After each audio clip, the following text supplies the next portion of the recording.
Desha Shunyavadi Paschatya Desha Dharani.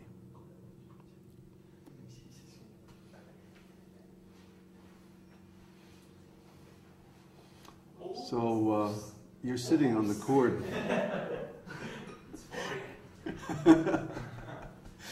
Divine intervention.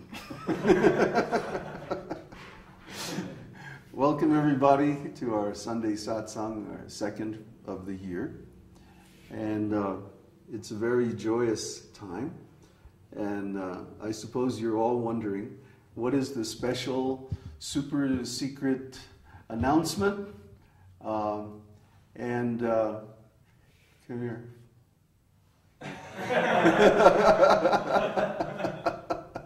Guess who's here, everybody? It's Florian.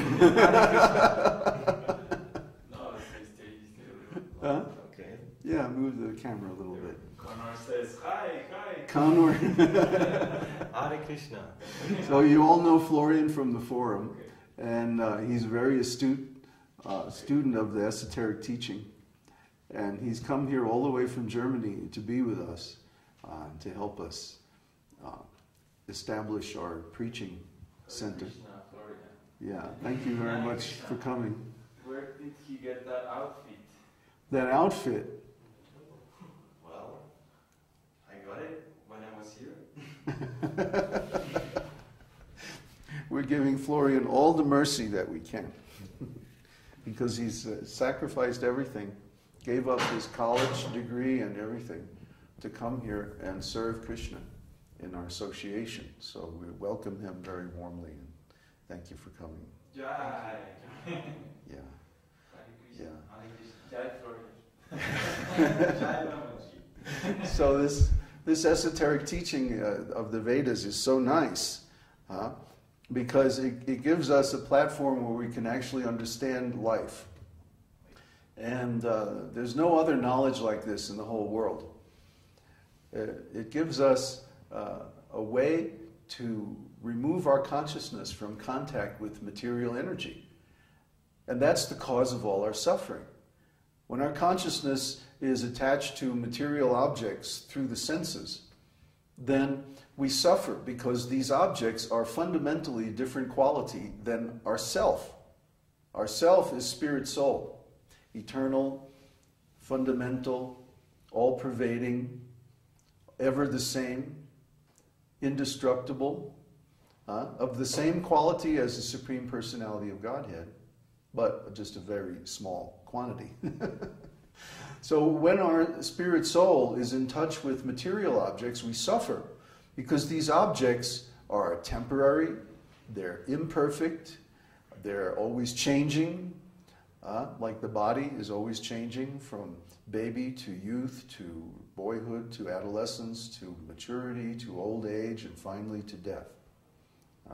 So because of these changes of the body, every time we try to get enjoyment from this body, actually we suffer. The so-called bodily enjoyment simply sets us up for a big fall. If we become attached to this body and the so-called pleasures of the body, then when the body is taken away at death, we suffer tremendously. So the best course, or the best way to live our life, is to not be attached to these bodily pleasures, so-called pleasures. Actually, they're just suffering. And to cultivate a sense of spiritual pleasure by relationship with the Supreme Personality of Godhead. Oh, the mic was moving? Yeah. So this is called devotional service. How's that? Devotional service is the actual yoga process because it's eternal. The difference between matter and spirit is that matter is temporary and changing, and spirit is eternal and always the same. So the yogis, the so-called yogis, they're doing some sadhana or some process of yoga, but then when they attain their goal, they give up their sadhana. Isn't it? Maybe they're, standing on their head for 3 hours a day, or I don't know what they do. But anyway, when they finally merge into the oneness of it all, then they give up their process of yoga. But devotional service isn't like that. Now we're chanting the holy name, dancing in ecstasy, relishing Krishna prasadam, and so on. And when we go to the spiritual world, we're still going to be doing these same things, chanting the holy name, dancing in ecstasy, relishing prasadam, and enjoying a beautiful relationship with Krishna. That's our goal. And that process, we can perform that process right now, right in our present situation, by simply adding the process of chanting, hearing, offering prasadam, and other devotional service activities to our present activities. We can perform this eternal process of devotional service right now in the present body. And that process will never end. It only gets better and better and better and better. So that's our path of devotional service, and we want to offer that to you. We want you to take this process and make it your own. Personalize it. Because your unique relationship with Krishna is different from everybody else's relationship with Krishna. It can't be learned from a book. It has to be learned by actual practical devotional service. And then Krishna reveals these things to us from within our hearts. Krishna is there in the heart as super soul. He's within us and without us also. He's the other, but he's also the self. It's hard to understand this philosophy in the beginning because it doesn't follow material logic, it follows spiritual logic. So this spiritual logic says that Krishna is one with and different from everything at the same time.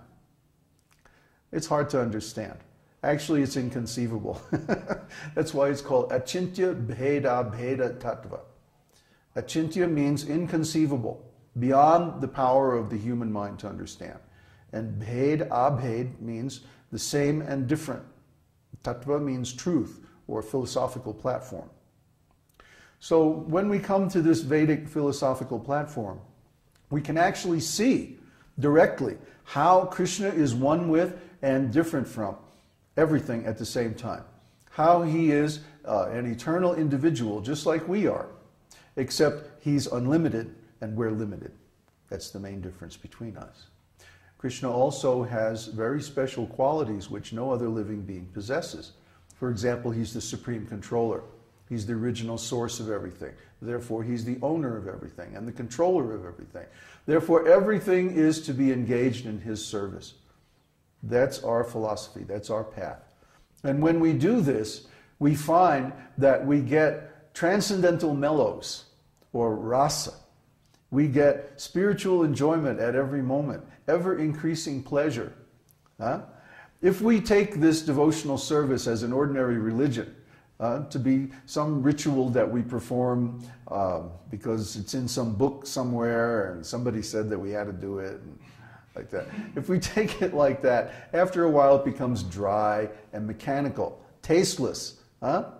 But when we perform devotional service because we love Krishna, then we find an ever-increasing taste of devotional service just makes us want to engage more and more in it. Naturally. We don't have to follow a whole book full of rules. We just follow our natural love for Krishna, which is uncovered by this process of devotional service, cleansing the heart. Cheto darpana marjanam bhava mahadav agni nirvapanam. That when we chant the holy name of Krishna, this cleanses the mirror of the mind, and we can actually see Krishna. That is the end phenomenon. That is the actual symptom of devotional service when it is practiced actually, not just externally. In Vaidhi Bhakti, we practice devotional service externally. Get up at this time and go do this ritual, then say this mantra so many times and do this and do that. That's the beginning of devotional service. But the actual goal of devotional service is to uncover our latent, natural, original love of Krishna, our original relationship with Krishna. And when we do this, we find that we get tremendous rasa, we get tremendous enthusiasm for life, we get tremendous joy, because Krishna is with us every moment. Is there any friend that we've had or any relative that we've had with us every moment? Who loves us unconditionally and unlimitedly every moment of our lives? No. It's not possible in the material world.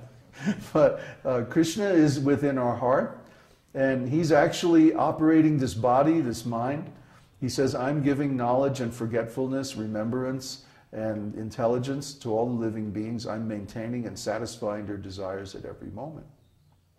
So when we realize this, and we stop taking credit for everything, then we become free from karma, because everything we do is of Krishna, for Krishna, by Krishna, with Krishna.